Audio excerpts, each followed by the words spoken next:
Hi hello అందరూ నమస్కారం అండి. Welcome back to Balaji tech up. So మనం ప్రీవియస్ వీడియోలో రిచ్ లైబ్రరీ సపోర్ట్ అంటే ఏంటి, అలాగే ఎక్స్టెన్సిబుల్ అంటే ఏంటి అని మనం ఫ్యూచర్ ఆఫ్ సి లాంగ్వేజ్ సిరీస్లో నేర్చుకున్నాము. సో ఈ వీడియోలో వచ్చేసి నేను 3 టాపిక్స్ గురించి కవర్ చేయబోతున్నా. ముందుగా మిడిల్ లెవెల్ లాంగ్వేజ్ అంటే ఏంటి, మాడ్యులర్ ప్రోగ్రామింగ్ లాంగ్వేజ్ అంటే ఏంటి, ప్రొసీజరల్ ప్రోగ్రామింగ్ లాంగ్వేజ్ అంటే ఏంటి అని డిస్కస్ చేయబోతున్నా. ముందుగా టాపిక్లో వెళ్లే ముందు మీలో ఎవరైనా ఫ్యూచర్ ఆఫ్ సి ప్రోగ్రామింగ్ లాంగ్వేజ్లో పార్ట్ 2 వీడియో చూడకపోతే ఒకసారి ఆ వీడియోని చూడండి. ఎందుకంటే ఆ వీడియోలో నేను లో level versus high level programming language అంటే ఏంటి అని క్లియర్గా విత్ రియల్ లైఫ్ ఎగ్జాంపుల్తో డిస్కస్ చేశా. అందుకే ఈ వీడియోలో మిడిల్ లెవెల్ లాంగ్వేజ్ గురించి నేను మళ్ళీ ఇన్ డీటెయిల్గా చెప్పదలుచుకోలే. బట్ ఎవరైనా న్యూ కమర్స్ డైరెక్ట్గా ఈ వీడియోని విజిట్ చేసింటే వాళ్ళ కోసం నేను ఇంకొకసారి మిడిల్ లెవెల్ ప్రోగ్రామింగ్ లాంగ్వేజ్ అంటే ఏంటి అని నేను జస్ట్ హై లెవెల్లో విత్ రియల్ లైఫ్ ఎగ్జాంపుల్తో ఇంకొకసారి డిస్కస్ చేస్తా. ఓకే అండి, లెట్ స్టార్ట్. ముందుగా మిడిల్ లెవెల్ ప్రోగ్రామింగ్ లాంగ్వేజ్ అంటే ఏంటి? సో మనం ఎందుకు సి ప్రోగ్రామింగ్ లాంగ్వేజ్ని మిడిల్ లెవెల్ ప్రోగ్రామింగ్ లాంగ్వేజ్ అని అంటున్నాం? సో సి లాంగ్వేజ్ అనేది అటు లో లెవెల్ ఫ్యూచర్ని ప్రొవైడ్ చేసింది, ఇటు హై లెవెల్ ఫ్యూచర్ని ప్రొవైడ్ చేసింది. కాబట్టి మనం సి ప్రోగ్రామింగ్ లాంగ్వేజ్ని హై లెవెల్ ప్రోగ్రామింగ్ లాంగ్వేజ్ అంటున్నాం. సో ఇక్కడ లో లెవెల్ ప్రోగ్రామింగ్ లాంగ్వేజ్ అంటే ఏంటి, హై లెవెల్ ప్రోగ్రామింగ్ లాంగ్వేజ్ అంటే ఏంటి చూద్దాం. ఓకే, నేను ఇక్కడ కొన్ని రియల్ లైఫ్ ఎగ్జాంపుల్ రాసా, మీకు చాలా క్లియర్గా అర్థమవుతుంది. ఓకే అండి. సో నేను టాపిక్లో వెళ్ళే ముందు మీకు ఒక క్లియర్ ఫార్ములాని చెప్దాం అనుకున్నా. లో లెవెల్ అంటే more control, more effort, more complexity. Okay అండి. హై లెవెల్ అంటే less control, less effort, more comfort. So మీరు ఈ పాయింట్ని గుర్తుపెట్టుకుంటే ఈ రెండింటి మధ్య డిఫరెన్స్ ఏంటి అనేది మీరు ఎప్పటికీ మర్చిపోరు. ఓకే అండి. సో ఇప్పుడు ఎందుకు మోర్ కంట్రోల్ అంటున్నా, ఎందుకు మోర్ ఎఫర్ట్ అంటున్నా, ఎందుకు మోర్ కాంప్లెక్సిటీ అంటున్నా అనేది చూద్దాం. ఎందుకు లో లెవెల్ని ఈ 3 పాయింట్స్తో పిలుస్తున్నాం అంటే, లో లెవెల్ అంటేనే ఫుల్ కంట్రోల్ అనమాట. ఓకే, అలాగే మనం కంప్లీట్గా హార్డ్వేర్తో వర్క్ చేస్తాం. ఒక ఎగ్జాంపుల్ చూద్దాం. సపోజ్ మనకి ఒక మాన్యువల్ కార్ ఉంది. ఓకే, మాన్యువల్ కార్ అంటే ఏంటి, మనమే డ్రైవ్ చేయాలి. ఓకే, మనమే క్లచ్ ఒత్తాలి, గేర్ మార్చాలి, అలాగే ఎంత స్పీడ్లో వెళ్తుంది అనేది మనమే స్పీడ్ అంతా కంట్రోల్ చేయాలి. ఓకే, స్టీరింగ్ అంతా మనమే కంట్రోల్ చేయాలి. ఓకే అండి, ఇదంతా ఫుల్ కంట్రోల్ నీకే ఉంటుంది. బట్ ఒకటి అబ్జర్వ్ చేస్తారా, ఇక్కడంతా ఫుల్ కంట్రోల్ నీకే ఉంటుంది, బట్ ఎఫర్ట్ కూడా ఎక్కువే ఉంటుంది కదా. అన్నీ మనమే కంట్రోల్ చేయాలి. మోర్ ఎఫర్ట్, మోర్ కాంప్లెక్సిటీ అంటే ఏంటి, ఒకవేళ మన డ్రైవింగ్లో ఏదైనా తప్పు జరిగితే ప్రమాదానికి గురయ్యే ఛాన్సెస్ ఉంటుంది. సో అన్నీ మనమే చూసుకోవాలి, కాంప్లెక్స్గా ఉంటుంది, చాలా జాగ్రత్తగా నడపాలి. ఓకే అండి. సో నా విన్నపం, ఎవరైతే డ్రైవింగ్ చేస్తున్నారో వాళ్ళు చాలా క్షేమంగా డ్రైవింగ్ చేసి ఇంటికి వెళ్ళాలని కోరుకుంటున్నా. Okay, let's come back to topic. ఇప్పుడు హై లెవెల్ అంటే ఏంటి? హై లెవెల్ అంటే less control, less effort, more comfort. ఎందుకు ఈ పాయింట్స్ అంటున్నామో చూద్దాం. ఇప్పుడు మనం ఒక ఆటోమేటిక్ కార్ కానీ అటానమస్ కార్ కానీ తీసుకుంటే, ఇక్కడ ఉన్నవన్నీ మనం ఇక్కడ ఆటోమేటిక్లో చేయమండి. జస్ట్ యాక్సిలరేషన్ ప్రెస్ చేస్తాం, కంప్లీట్గా సిస్టమే ఇంటర్నల్గా గేర్ మార్చడం కానీ, ఓకే, అన్నీ అదే చూసుకుంటుంది. ఓకే అండి. సో అందుకే ఇక్కడ కంట్రోల్ తక్కువే, ఎఫర్ట్ కూడా తక్కువే ఉంటుంది, కానీ మోర్ కంఫర్ట్ ఉంటుంది. అంతే కదండి. కంపేరింగ్ టు మాన్యువల్ ఇది కొంచెం బెటర్గా ఉంటుంది. అందుకే హై లెవెల్ అంటున్నాము, లో లెవెల్ అంటున్నాం. ఓకే అండి. ఇంకొక పాయింట్, లో లెవెల్లో మనం మెమొరీని కానీ హార్డ్వేర్ రిజిస్టర్ని కానీ మనం మాన్యువల్గా హ్యాండిల్ చేయాల్సి ఉంటుంది. ఓకే అండి. ఇక్కడ లో లెవెల్కి సంబంధించిన ప్రోగ్రామింగ్ లాంగ్వేజెస్ ఏమైనా ఉన్నాయా అంటే ఉన్నాయి. అవి వచ్చేసి అసెంబ్లీ, అలాగే మిషన్ లెవెల్ ప్రోగ్రామింగ్ లాంగ్వేజెస్.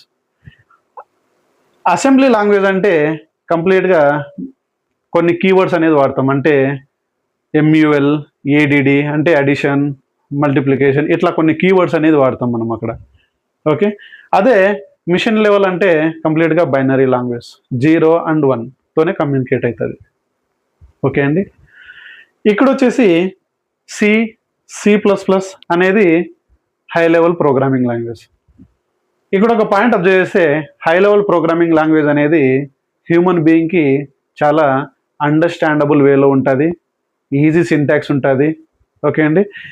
ఇక్కడ హ్యూమన్ బీయింగ్ అనేది హార్డ్వేర్ గురించి అంత ఇన్ డీటెయిల్గా తెలుసుకోవాల్సిన అవసరం అసలు లేదు. బట్ లో లెవెల్తో వర్క్ చేసేటప్పుడు హార్డ్వేర్ గురించి క్లియర్గా తెలిసి ఉండాలి, అప్పుడే మనం హ్యాండిల్ చేయగలం. ఓకే అండి. ఇంకొక ఎగ్జాంపుల్ తీసుకుందాం. ఇప్పుడు మన బైక్ ఏదైనా రిపేర్ వచ్చింది అనుకోండి, మనం ఏం చేస్తాం, మెకానిక్ దగ్గర వెళ్తాం. కానీ మెకానిక్ ఊరికే హై లెవెల్లో చూసి వదిలేస్తే బైక్ అనేది రిపేర్ అవ్వదు కదా. సో ఆయన హార్డ్వేర్ కంప్లీట్గా విప్పాలి, లోపల ఏమైందనేది చూడాలి. సో ఇప్పుడు మీకు క్లియర్గా అర్థమైంది మెకానిక్ ఎంత ఎఫర్ట్ ఉంటుంది. ఓకే, ఫుల్ కంట్రోల్ ఆయనకే ఉంటుంది, బట్ చాలా కాంప్లెక్సిటీ ఉంటుంది కదండి. ఇప్పుడు మెకానిక్ ఇంజిన్ ఉప్పేసినాడు అనుకో, ఆయనకి ఏమీ తెలియదు అనుకో, చాలా ఇబ్బంది మళ్ళీ ఫిక్స్ చేయడానికి, చాలా కాంప్లెక్స్గా ఉంటుంది. సో మెకానిక్కి కంట్రోల్ ఎక్కువ ఉంటుంది, ఎఫర్ట్ ఎక్కువ ఉంటుంది, కాంప్లెక్సిటీ కూడా ఉంటుంది. ఓకే అండి. అదే హై లెవెల్ అనుకోండి, సపోజ్ మనం ఏదైనా మొబైల్లో అప్లికేషన్ ఓపెన్ చేస్తాం అనుకోండి, సపోజ్ కెమెరా ఓపెన్ చేసామనుకోండి, some times app is waiting అని మనం ఒక్కోసారి చూస్తుంటాం. అంటే కంప్లీట్గా మనం హార్డ్వేర్తో వర్క్ చేయాల్సిన అవసరం ఉండదు. జస్ట్ యాప్ని క్లోజ్ చేసి మళ్ళీ ఓపెన్ చేసుకుంటే యాప్ యాజ్ యూజువల్గా వర్క్ చేస్తుంది. అంతే, సింపుల్ అండి. ఓకే అండి. సో ఐ హోప్ ఇప్పుడు మీకు లో లెవెల్ వర్సెస్ హై లెవెల్ ఏంటి అని అర్థమైందని అనుకుంటున్నా. ఇంకొక ఎగ్జాంపుల్ కూడా చూద్దామండి. కుకింగ్. లో లెవెల్లో వచ్చేసి సపోజ్ మనం ఇంట్లోనే కుకింగ్ చేస్తున్నాం అనుకోండి, మనమే ఇంగ్రీడియంట్స్ సెలెక్ట్ చేసుకోవాలి, ఎంత క్వాంటిటీ కావాలని మనమే చూడాలి. ఓకే, ఫ్లేమ్ కంట్రోల్ మనమే చూసుకోవాలి, అంటే ఎక్కువ తక్కువ. ఓకే అండి. మనం తక్కువ పెట్టినా ప్రాబ్లమే, ఎక్కువ పెట్టినా ప్రాబ్లమే, కాలిపోతుంది. తర్వాత ఎంత టైంలో మనం కుక్ చేయాలి. ఓకే, ఈ ఫుల్ కంట్రోల్ అంతా మనమే చూసుకోవాలి. ఇక్కడ కంట్రోల్ అంతా మనకే ఉంది. ఓకే, ఎఫర్ట్ ఎక్కువ ఉంటుంది, కాంప్లెక్సిటీ ఎక్కువ ఉంటుంది. ఏదైనా ఎక్కువ తక్కువ అయితే టేస్ట్ పోతుంది. సో అది ఓకే. అందుకే మనం ఇక్కడ లో లెవెల్ అంటున్నాం. హై లెవెల్ అంటే మనం జస్ట్ రెస్టారెంట్కి వెళ్తాం, మెనూ చూస్తాం, ఆర్డర్ చేస్తాం, కంఫర్ట్గా కూర్చుంటాం, తినేస్తాం, టాటా బాయ్ బాయ్ అని చెప్పేసి వస్తాం, అంతే. సో అదే అండి. సో ఐ హోప్ ఎవరైతే ఈ వీడియోని పార్ట్ 2 చూడకుండా విజిట్ చేసింటారో వాళ్ళకి ఈ మిడిల్ లెవెల్ లాంగ్వేజ్ అంటే ఏంటి అని క్లియర్గా అర్థమైందని అనుకుంటున్నా. సో మనం నెక్స్ట్ పాయింట్ గురించి డిస్కస్ చేద్దాం. ఓకే అండి. సో నెక్స్ట్ వచ్చేసి మాడ్యులర్. సో మనం టాపిక్లో వెళ్ళే ముందు మాడ్యులర్ ఎందుకు వచ్చింది, మాడ్యులర్ లేకపోతే ఏంటి సమస్య అనేది మనం క్లియర్గా అర్థం చేసుకుందాం. ఓకే. సో ముందుగా ఇక్కడ నేను కొన్ని ఎగ్జాంపుల్స్ రాసా. ఓకే, ఆ ఎగ్జాంపుల్తో మనం క్లియర్గా అర్థం చేసుకుందాం. సపోజ్ ఒక ఇల్లు ఉందనుకోండి. ఓకే, ఈ ఇంట్లో లైట్కి, ఫ్యాన్కి, ఫ్రిడ్జ్కి అండ్ సో ఎట్సెట్రాకి అన్నిటికీ కలిపి ఒకే స్విచ్ ఇచ్చాను అనుకోండి. సో ఏమవుతుంది, ఓకే, ఒకే స్విచ్తో అన్నీ ఆపరేట్ చేయాలి. సో ఇలా స్విచ్ని multiple times on and off చేయడం వల్ల ఏదో ఒక రోజు ఎక్కడో ఒక చోట మనకి సమస్య వచ్చే అవకాశం ఉంది కదా. సో సపోజ్ మనకి సమస్య వచ్చింది అనుకోండి కదా. సో మనకి ఇష్యూ ఎక్కడుందని మనం దాని గురించి కనుక్కోవడానికి చాలా డిఫికల్టీ ఉంటుంది. ఎందుకంటే మనం అన్ని ఫంక్షనాలిటీ ఒకే స్విచ్తో చేస్తున్నాం కదా. సో నెక్స్ట్ ఎగ్జాంపుల్ చూద్దాం. నెక్స్ట్ ఎగ్జాంపుల్ వచ్చేసి టీచింగ్. ఇక్కడ సపోజ్ నేను ఉన్నాను అనుకోండి, నేను ఒక్కడనే mathematics, science, Telugu, physics, social, C programming language, so ఇవన్నీ కలిపి నేను ఒక్కడనే చెప్పాను అనుకోండి, ఏమవుతుంది, మేబీ సపోజ్ నేను మ్యాథమెటిక్స్ చెప్తున్నాను అనుకోండి. ఓకే, 1 గంట సేపు మ్యాథమెటిక్స్ చెప్తున్నాను అనుకోండి, ఇక్కడే స్టక్ అయిపోతే మేబీ ఈ మిగిలిన సబ్జెక్ట్స్ గురించి డిస్కస్ చేయడానికి టైం పట్టొచ్చు, లేదంటే ఆ రోజు నేను స్కిప్ చేసేయచ్చు. ఇలా స్కిప్ చేస్తూ పోవడం వల్ల ఏమవుతుంది, స్టూడెంట్స్కి ఈ సబ్జెక్ట్స్ మీద అవగాహన ఉండదు, అంటే ఈ సబ్జెక్ట్ నేర్చుకునే దాంట్లో డీలే అయిపోతారు. సో ఇక్కడ ఏం జరుగుతుంది, ఇక్కడ స్టక్ అయిపోవడం వల్ల మిగిలిన యాక్టివిటీ మీద ఇంపాక్ట్ అవుతుంది, అవును కదా. సో ఇంకొక ఎగ్జాంపుల్ చూద్దాం, తర్వాత మనం ఏంటి సొల్యూషన్ అనేది క్లియర్గా అర్థం చేసుకుందాం. ఓకే, నెక్స్ట్ ఎగ్జాంపుల్ వచ్చేసి ఎంప్లాయీ ఆఫీస్ వర్క్. సపోజ్ నేను ఒక్కడనే ఉన్నాను అనుకోండి, నేను ఒక్కడనే రిక్రూటింగ్ చేయాలి, పేరోల్ డిపార్ట్మెంట్లో చూసుకోవాలి, తర్వాత ఐటీ సపోర్ట్లో చూసుకోవాలి. సో నేను ఒక్కనే ఈ 3 యాక్టివిటీస్ చేయాలంటే డిఫికల్ట్. సపోజ్ నేను ఇక్కడెక్కడో స్ట్రక్ అయినాను అనుకోండి, మేబీ మిగిలిన యాక్టివిటీ మీద మనకి ఇంపాక్ట్ అయ్యే ఛాన్సెస్ ఉంటుంది కదా. ఇప్పుడు ఇంకొక లాస్ట్ ఎగ్జాంపుల్ చూద్దాం. Car manufacturing. ఇక్కడ సపోజ్ నేను ఒక్కనే ఇంజిన్ ఫిట్టింగ్ చేయాలి, వైరింగ్ చేయాలి, బ్రేకింగ్ సిస్టమ్ చూడాలి, ఇంటీరియర్ ఫిట్టింగ్ చేయాలి, అలాగే నేనే పెయింటింగ్ చేయాలి. సో ఇక్కడ కూడా ఏమవుతుంది, నేను ఒక్కనే అన్ని పని చేస్తున్నా కదా. సపోజ్ నేను ఇక్కడ ఎక్కడైనా ఒక యాక్టివిటీలో స్టక్ అయినా అనుకో, మిగిలిన యాక్టివిటీ చేయడానికి డిలే అవుతుంది. సో ఇక్కడ మీరు ఒక వర్డ్ అబ్జర్వ్ చేస్తే స్టక్ అని అంటున్నా. సో ఎందుకు ఈ వర్డ్ యూజ్ చేస్తున్నా అంటే, సపోజ్ నేను ఇక్కడ ఒక యాక్టివిటీ మీద స్టక్ అయినాను అనుకోండి, మిగిలిన పని అనేది డిలే అయిపోతుంది. అంటే ఇక్కడ ఏమంటున్నానంటే, ఒక యాక్టివిటీలో వచ్చిన సమస్య వల్ల కానీ, అక్కడ స్టక్ అయిపోవడం వల్ల కానీ దాని ప్రభావం మిగిలిన యాక్టివిటీస్ మీద పడుతుంది. సో ఎందుకు, నేను ఒక్కడనే హ్యాండిల్ చేస్తున్నాను కాబట్టి కదా. అంటే నేను ఒక్కడిని అన్ని యాక్టివిటీస్ చేస్తున్నా కాబట్టి, అక్కడ ఇంకెవరు లేరు మిగిలిన యాక్టివిటీస్ చేయడానికి. మరి దీనికి సొల్యూషన్ లేదా అంటే ఉంది. అదే మాడ్యులర్. అంటే మన భాషలో ఒక భాగం. ఓకే, ఇంకా నేను చెప్పిన ఎగ్జాంపుల్ పాయింట్ ఆఫ్ వ్యూలో మాట్లాడితే ఒక్కొక్కరు ఒక్కొక్క పనిని షేర్ చేసుకోవడం. ఓకే, ఇప్పుడు ఈ సొల్యూషన్ ఏంటో చూద్దాం. ఇందాకేమనుకున్నాం, కంప్లీట్ హౌస్ని ఒకే స్విచ్తో ఆపరేట్ చేసాం. కానీ ఇప్పుడు ఏం చేస్తున్నా, లైట్కి ఒక స్విచ్, ఓకే, ఫ్యాన్కి ఒక స్విచ్, ఫ్రిడ్జ్కి ఒక స్విచ్. ఇప్పుడు ఏం చేస్తున్నా, దానికి సపరేట్ స్విచెస్ ఇచ్చేసా. ఇప్పుడు ఏదైనా సమస్య వచ్చిందనుకో, సపోజ్ మనకి ఈ ఫ్రిడ్జ్ దగ్గర ఏదైనా సమస్య వచ్చిందనుకో, ఇక్కడే వెళ్ళి చూస్తాం కదా. ఈ మిగిలిన వాటి మీద ఇంపాక్ట్ అనేది ఉండదు. అబ్జర్వ్ చేశారా, ముందైతే ఏదైనా సమస్య వస్తే మిగిలిన వాటి మీద కూడా ప్రభావం చూపించేది. కానీ ఇప్పుడు ఇక్కడ సమస్య వస్తే ఇక్కడే ప్రభావం చూపిస్తుంది, మిగిలిన వాటి మీద ప్రభావం చూపించట్లేదు. ఎందుకు, ఇక్కడ మనం టాస్క్ని డివైడ్ చేసాం, దానికి స్విచ్ డిఫరెంట్గా ఇచ్చేసాం, అవునా కదా. ఇక్కడ చూద్దాం, ఇక్కడ నేను ఒక్కడనే ముందు అన్ని సబ్జెక్ట్స్ చెప్పేవాడిని, దానివల్ల డిలే అయ్యేది. సో స్టూడెంట్స్ మిగిలిన సబ్జెక్ట్స్ నేర్చుకోవడం దానికి చాలా ఇబ్బంది పడేవారు. సో ఇప్పుడు ఏమైంది, నేను ఒక్కొక్క సబ్జెక్ట్కి ఒక్కొక్క టీచర్ని అసైన్ చేసాం.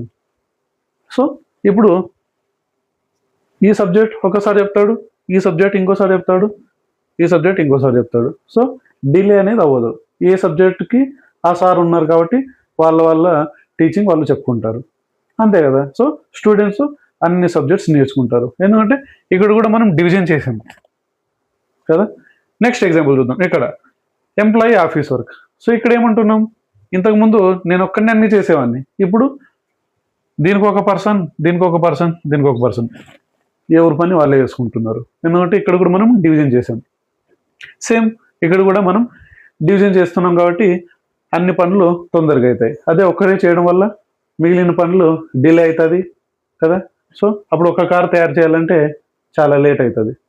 సో ఇక్కడ మనం ఏం చేస్తున్నాం, ఒక్కొక్కరికి ఒక్కొక్క టాస్క్ ఇచ్చేస్తున్నాం, అంటే డివిజన్ చేసేస్తున్నాం, అంటే ఒక భాగంగా మార్చేస్తున్నాం, పార్టీషన్ చేస్తున్నాం, సెగ్మెంటేషన్ అనొచ్చు కదా. ఇంకొక ఎగ్జాంపుల్ చూద్దాం. సపోజ్ నేను ఒక ఇల్లు కట్టాలనుకోండి, ఓకే. సో ఇది ఒక కంప్లీట్ హాల్ కట్టేసా, అంతే, ఓన్లీ ఒకే హాల్ ఉంది. అదే హాల్లోనే రూము, కిచెను, బెడ్రూము, వాష్రూము అన్నీ చేస్తే చూడడానికి బాగుంటుంది, అంతా మెస్సీగా ఉంటుంది. అదే మనం దీన్ని ఒక డివిజన్ చేస్తే ఎలా ఉంటుంది, ఇదొక రూమ్, ఇదొక కిచెన్, హాల్, వాష్రూమ్ కదా. అలా మనం డివిజన్ చేయడం వల్ల మనకి చూడడానికి కానీ మనకి ఇక్కడ ఉండడానికి కానీ అనుకూలంగా ఉంటుంది కదా. సో ఇప్పుడు మనం టెక్నికల్ పాయింట్ ఆఫ్ వ్యూలో మాడ్యులర్ అంటే ఏంటి, ఆయన ఏం చెప్తున్నాడు అనేది మనం చూద్దాం. Modular is a software design technique where a large program is divided. మనం ఇందాక ఏమనుకున్నాం, అన్ని పార్ట్స్ని డివైడ్ చేసాం కదండి, ప్రతి పనిని డివైడ్ చేసాం. దానివల్ల ఏమైంది, ఎవరి పని వాళ్ళే చేస్తారు. ఎక్కడైనా ఒక సమస్య వస్తే అక్కడే ఉంటుంది, వేరే వాళ్ళ మీద ఇంపాక్ట్ ఉంటుంది కదా. అదే అంటున్నాడు, divided into smaller okay, smaller and తర్వాత independent, okay, and reusable modules with each module performing a specific and well defined task. అంతే కదండి, ఇదొక స్పెసిఫిక్ టాస్క్ చేస్తున్నాం కదా, ఎవరికి వాళ్ళు స్పెసిఫిక్ టాస్క్ చేస్తున్నారు కదా, అదే అంటున్నాం. So with each module performing a specific and well defined task. Okay, this makes the entire program easier to manage. Okay, manage చేయడానికి బాగుంటుంది, ఏదన్నా సమస్య వస్తే డిబగ్ చేయడానికి అనుకూలంగా ఉంటుంది, మెయింటైనబిలిటీ ఉంటుంది, స్కేలబిలిటీ ఉంటుంది. స్కేలబిలిటీ అంటే సపోజ్ మనం ఒక 2-3 ఫంక్షన్స్ రాసేసాము, సపోజ్ ఏదైనా కొత్త ఫీచర్ యాడ్ చేయాలనుకోండి, యాడ్ చేసేస్తాం అంతే, దీని మీద ఎలాంటి ఇంపాక్ట్ ఉండదు. ఓకే అండి, సో అది అండి. సో ఇప్పుడు మాడ్యులర్గా మనం మెయింటైన్ చేస్తే అడ్వాంటేజెస్ ఏమున్నాయి, మాడ్యులర్గా మనం మెయింటైన్ చేయకపోతే ఏం డిసడ్వాంటేజెస్ ఉన్నాయి చూద్దాం. మనం మాడ్యులర్గా మెయింటైన్ చేస్తే క్లీన్ అండ్ ఆర్గనైజ్డ్గా ఉంటుంది, ఈజీ ఫర్ డీబగ్గింగ్, ఏదైనా సమస్య వచ్చినా మనం ఈజీగా డిబగ్ చేయొచ్చు, రీయూజబిలిటీ ఉంటుంది కదా. అదే మాడ్యులారిటీ మెయింటైన్ చేయలేదనుకోండి, అప్పుడు మనకి మెస్సీగా కాంప్లికేటెడ్గా ఉంటుంది, అలాగే డీబగ్ చేయడానికి డిఫికల్టీగా ఉంటుంది, అలాగే రీయూజబిలిటీ అనేది ఉండదు కదండి. అందుకే ఎప్పుడు ప్రోగ్రామ్ రాసేటప్పుడు మనం మాడ్యులర్ వేలో రాసుకోవాలి. ఓకే అండి, సపోజ్ ఇక్కడ ఒక XYZ మాడ్యూల్ ఉందనుకోండి, అన్నీ కలిపి ఇక్కడే రాసేయకూడదు, చాలా మెస్సీ అయిపోతుంది, అర్థం చేసుకోవడానికి చాలా డిఫికల్ట్ అవుతుంది. అదే దీన్ని మనం ఇట్లా ఇదొక ఫంక్షన్, ఇదొక ఫంక్షన్, ఇదొక ఫంక్షన్ ఇట్లా రాస్తాం, తర్వాత లాస్ట్కి అన్నీ కలిపి ఇంటిగ్రేట్ చేసి మనం ఎగ్జిక్యూట్ చేస్తాం, అంతే, చాలా సింపుల్ అండి. ఓకే, సో ఇంతే అండి మాడ్యులర్ అంటే, సింపుల్ కాన్సెప్ట్. ఓకే అండి, సో ఇప్పుడు మనం నెక్స్ట్ ఫ్యూచర్ గురించి డిస్కస్ చేద్దాం. ఓకే అండి, సో ఇప్పుడు నెక్స్ట్ ఫ్యూచర్ వచ్చేసి ప్రొసీజరల్, అంటే స్టెప్ బై స్టెప్. సో మనం ముందుగా టాపిక్లో వెళ్ళే ముందు first of all C programming లాంగ్వేజ్లో మనం ప్రొసీజరల్ అని ఎందుకు అంటున్నాం అనేది ముందుగా మనం ఒక ప్రాబ్లం ద్వారా క్లియర్గా అర్థం చేసుకుందాం. ఓకే అండి, సో ఇక్కడ నేను కొన్ని రియల్ లైఫ్ ఎగ్జాంపుల్ రాసా, సో దాని ద్వారా మనం ముందుగా ప్రాబ్లం ఏంటి అని అర్థం చేసుకుందాం, తర్వాత దానికి సొల్యూషన్ ఏంటి అనేది క్లియర్గా అర్థం చేసుకుందాం. ఇప్పుడు ఒక ఎగ్జాంపుల్ చూద్దాం. సో మనలో చాలామంది బట్టలు కొనడానికని మనం మార్కెట్కి వెళ్తాం కదా, అక్కడ ఏదో ఒక చోట లోకల్ షాప్లో మనకి కొన్ని బోర్డ్స్ అనేది వేసి ఉంటారు, ఏమని 150 రూపీస్కి ఒక్క షర్టు ఫిక్స్డ్ రేటు, 200 రూపీస్కి ఒక ప్యాంటు ఫిక్స్డ్ రేట్ అని కొన్ని బోర్డ్స్ వేసి ఉంటారు. సో మనం ఏం చూస్తాం, ఓ తక్కువ రేట్లో వస్తుంది కదా అని మనం వెళ్తాం. కానీ షాప్లోకి వెళ్ళాక మనకు అర్థమవుతుంది ఏంటి అంటే, అక్కడ బట్టలు అనేది జస్ట్ ఒక బాక్స్లో పెట్టేసి ఊరికే కుప్పలు కుప్పలుగా వేసేసి ఉంటారు. ఓకే, షర్ట్స్ అన్నీ ఒక చోట, ప్యాంట్స్ అన్నీ ఒక చోట ఊరికే ఇట్లా కుప్పలు కుప్పలుగా వేస్తారు. మనం ఏం చేస్తాం, సపోజ్ మనకి ఎక్సెల్ షర్ట్ కావాలనుకోండి, మనం దాని నుంచి వెతుక్కోవడానికి చాలా టైం పడుతుంది. అలాగే ప్యాంటు సపోజ్ 34 సైజ్ కావాలనుకోండి, ప్యాంట్ ఎత్తుకోవడానికి చాలా టైం పడుతుంది కదా. అలా కాకుండా మనం ఏదైనా షాపింగ్ మాల్కి వెళ్ళామనుకోండి, ఓకే, ఏమవుతుంది, లోపల ఎంటర్ అయ్యాక మనకి షర్ట్స్ కానీ ప్యాంట్స్ కానీ ఒక ప్రాపర్ వేలో అరేంజ్ చేసి ఉంటారు కదా. షర్ట్స్ తీసుకుంటే స్మాల్, ఎమ్, ఎల్, ఎక్స్ఎల్, ఓకే, XXL అలా ఒక ప్రాపర్ వేలో సీక్వెన్స్లో ఆర్గనైజ్డ్ వేలో అరేంజ్ చేసి ఉంటారు. ఓకే, అలాగే ప్యాంట్ తీసుకుంటే ప్యాంటు కూడా సైజు ప్రకారం ఒక ఆర్డర్లో పెట్టింటారు. సో ఇప్పుడు మనకి చాలా డిఫరెన్సెస్ కనిపిస్తుంది కదండి. లోకల్ షాప్కి వెళ్ళడం వల్ల మనం ఏం ఐడెంటిఫై చేసాము, షాపింగ్ మాల్కి వెళ్ళడం వల్ల మనం ఏం ఐడెంటిఫై చేసాం కదా. లోకల్ షాప్కి వెళ్ళడం వల్ల మనకి ప్రాబ్లమ్స్ ఐడెంటిఫై అయింది, షాపింగ్ మాల్కి వెళ్ళడం వల్ల మనకి సొల్యూషన్ దొరికింది. ఓకే, సో దీన్ని బట్టి నేను చెప్పేది ఏంటి అంటే, ప్రొసీజరల్ అంటే స్టెప్ బై స్టెప్గా, సీక్వెన్స్గా, ఆర్గనైజ్డ్ వేగా అరేంజ్ చేసి ఉంచడం. అందుకే సి లాంగ్వేజ్లో ఏ వెరీ బ్యూటిఫుల్ ఫ్యూచర్ని ఇంట్రడ్యూస్ చేశారు, అదే ప్రొసీజరల్. ఓకే, ఇక్కడ నేను ఇంకొన్ని ఎగ్జాంపుల్స్ రాసా. మనం ఇంకా ఇన్ డీటెయిల్గా అర్థం చేసుకుందాం. ఓకే అండి. ముందుగా మొబైల్ రీఛార్జ్. సో ఇక్కడ నేను ఏమని చెప్తున్నా, మొబైల్ రీఛార్జ్ చేసుకోవాలంటే మనం XYZ అప్లికేషన్ని ఓపెన్ చేయాలి. తర్వాత ఓపెన్ చేశాక ఆపరేటర్ అంటే ఎయిర్టెలో లేదంటే జియోనో ఐడియానో ఎట్సెట్రా. సో మన దగ్గర ఏ సిమ్ ఉంటుందో ఆ సిమ్ని ఇక్కడ సెలెక్ట్ చేసుకుంటాం. తర్వాత చూస్ ప్లాన్, మనకి 1 మంత్ ప్లాన్ కావాలా 1 ఇయర్ ప్లాన్ కావాలా అనేది మనం ప్లాన్ చూస్ చేసుకుంటాం కదా. తర్వాత పేమెంట్ చేస్తాం, తర్వాత మనం వాడుకుంటాం మొబైల్ని కదా. అలా కాకుండా నేను జస్ట్ యాప్ ఓపెన్ చేసి నేను డైరెక్ట్గా పేమెంట్ చేస్తే అవుతుందా? కాదు కదా. లేదంటే యాప్ ఓపెన్ చేసి నేను డైరెక్ట్గా ప్లాన్ సెలెక్ట్ చేస్తా, తర్వాత ఆపరేటర్ సెలెక్ట్ చేస్తా, తర్వాత పేమెంట్ చేస్తా. ఇలా ఒక స్టెప్ బై స్టెప్ ఫార్మాట్లో కాకుండా నేను ఎలా పడితే అలా చేస్తానంటే రీఛార్జ్ అనేది అవ్వదు కదండి. మనం మొబైల్ రీఛార్జ్ చేసుకోవాలంటే ఒక ప్రాపర్ ప్రొసీజర్ ఫాలో అయితేనే మనకి అది రీఛార్జ్ అవుతుంది కదా. ఇప్పుడు ఇంకొక ఎగ్జాంపుల్ చూద్దాం, కుకింగ్ బిర్యానీ. ఇప్పుడు మనం బిర్యానీ చేయాలనుకోండి, ఏం చేస్తాం?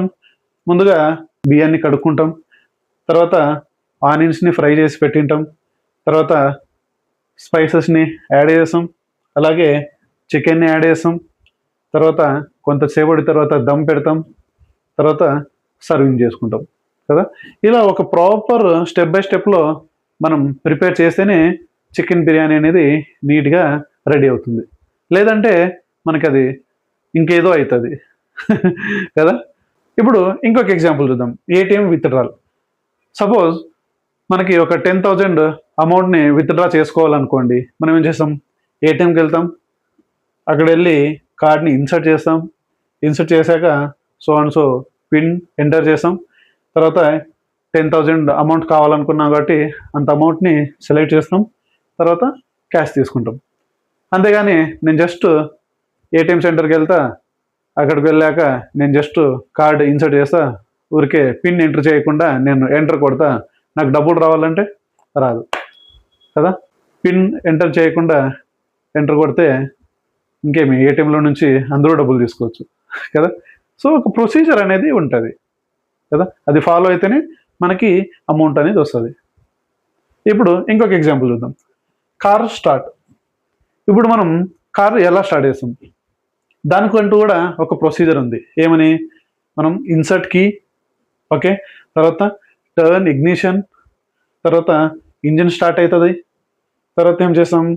మనం గేర్ చేంజ్ చేయాలి, తర్వాత యాక్సిలరేటర్ ఇచ్చి ముందుకు వెళ్ళాలి కదా. ఇది ఒక ప్రొసీజర్.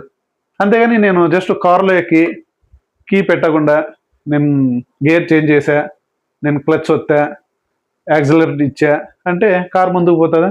పోదు. ఎందుకంటే మనం కీనే పెట్టలే కదా. సో ఈ ప్రొసీజర్ ఫాలో అయితేనే మనకి కార్ స్టార్ట్ అవుతుంది, మనం ముందుకు పోగలం కదండి.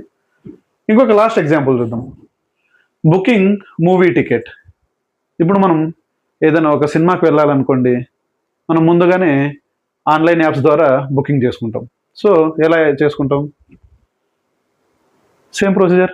అప్లికేషన్ని ఓపెన్ చేస్తాం, తర్వాత ఏ మూవీ చూడాలనుకుంటున్నామో ఆ మూవీ సెలెక్ట్ చేసుకుంటాం, తర్వాత మనకి ఏ సీట్ కావాలో ఆ సీట్ చూస్ చేసుకుంటాం, తర్వాత పేమెంట్ చేస్తాం, తర్వాత మూవీని ఎంజాయ్ చేస్తాం కదా. సో మీరు ఇక్కడ ఈ 5 రియల్ లైఫ్ ఎగ్జాంపుల్లో ఏం అబ్జర్వ్ చేశారు? ప్రతి యాక్షన్లో మనకి step by step sequence organised వేలో ఉంది కదా. మొబైల్ రీఛార్జ్ తీసుకున్నా ఒక ప్రాపర్ స్టెప్ బై స్టెప్ ఉంది, ప్రాపర్ సీక్వెన్స్ ఉంది, ఆర్గనైజ్డ్గా ఉంది కదా. అలా మనం ఏ ఎగ్జాంపుల్ తీసుకున్నా ఒక ప్రాపర్ ప్రొసీజర్ అనేది ఉంది కదా. అంటే ప్రాపర్ స్టెప్ బై స్టెప్ సీక్వెన్స్లో ఉంది. దాన్నే మనం ప్రొసీజరల్ అని అంటున్నాం. ఓకే అండి. ఇప్పుడు మనం ప్రొసీజరల్ లేకపోతే ఏంటి డిసడ్వాంటేజ్, ప్రొసీజరల్ మెయింటైన్ చేస్తే ఏంటి అడ్వాంటేజ్ అనేది చూద్దాం. ముందుగా ప్రొసీజరల్ లేదంటే మనకేమవుతుంది? Hard to debug. ఓకే, మనకి ఏదైనా కోడ్ రాసామనుకోండి, 10,000 లైన్స్ ఆఫ్ కోడ్ రాసా, కానీ మనం ప్రొసీజర్ ఫాలో అవ్వలే, ఊరికే ఒక ఫైల్లో 5000 లైన్స్, ఇంకో ఫైల్లో 100 లైన్స్, ఇంకో చోట ఎక్కడో 10 లైన్స్, ఇంకో చోట ఎక్కడో 3000 లైన్స్ ఇలా రాసి పెట్టేస్తాం కదా. ఏదైనా ఇష్యూ వస్తే ఎక్కడ ఇష్యూ ఉందనేది కనిపెట్టడానికి చాలా కష్టమవుతుంది కదా. సో రీయూజబిలిటీ ఉండదు, డిఫికల్ట్ ఫర్ టీమ్ వర్క్, మనం చాలా కష్టమవుతుంది మనకి టీం వర్క్ చేయాలన్నా. Okay, future change become difficult, ఫ్యూచర్లో కూడా మనం ఏదైనా చేంజెస్ చేయాలన్నా చాలా డిఫికల్ట్ అవుతుంది కదా. అలా కాకుండా మనం ఒక ప్రొసీజరల్ మెయింటైన్ చేసామనుకో ఎన్ని లాభాలు ఉన్నాయో చూద్దాం. ఈజీ టు డీబగ్, ఏదైనా ఇష్యూ వస్తే మనకి డీబగ్ చేయడానికి చాలా ఈజీగా ఉంటుంది. తర్వాత రీయూజబిలిటీ, మనం రీయూజ్ చేసుకోవచ్చు. తర్వాత బెటర్ రీడబిలిటీ, చదవడానికి కూడా ఒక ప్రాపర్ స్టెప్ బై స్టెప్ ఉంటుంది కాబట్టి చాలా అనుకూలంగా ఉంటుంది. మెయింటెనెన్స్ బికమ్ ఈజీ, మెయింటైన్ చేయడానికి కూడా చాలా ఈజీగా ఉంటుంది కదా. సో ఇన్ని అడ్వాంటేజ్లు ఉన్నాయి కాబట్టి మనం ప్రోగ్రామ్ రాసేటప్పుడు ఒక ప్రొసీజరల్ వేలో, ఆర్గనైజ్డ్ వేలో, స్టెప్ బై స్టెప్ సీక్వెన్స్గా రాస్తేనే ప్రోగ్రామ్ అనేది చూడడానికి చాలా చూడముచ్చటగా, ఓకే, అందంగా, అర్థం చేసుకోవడానికి చాలా అనుకూలంగా ఉంటుంది. ఓకే అండి. సో లాస్ట్గా ఒక టెక్నికల్ స్టేట్మెంట్ చూద్దాం. ఓకే అండి, ఏమంటున్నాడు? Procedural programming is a method where a program is organized into procedures or functions and the execution follows a clear step by step sequence to complete a task. కదండి, ఇక్కడ మనం 5 task గురించి మాట్లాడినాం, 1 2 3 4 5. So అన్నీ step by step సీక్వెన్స్గా organised వేలో ఉన్నాయి కదా. So దీన్నే ప్రొసీజరల్ అని అంటున్నాం. ఓకే అండి, ఐ హోప్ మీకు ఇప్పుడు ఈ పాయింట్ గురించి క్లియర్గా అర్థమైందని అనుకుంటున్నా. సో మనం మిగిలిన ఫీచర్స్ గురించి నెక్స్ట్ వీడియోలో డిస్కస్ చేద్దాం. అంతవరకు please like, share, subscribe and support to my channel. Thank you, bye.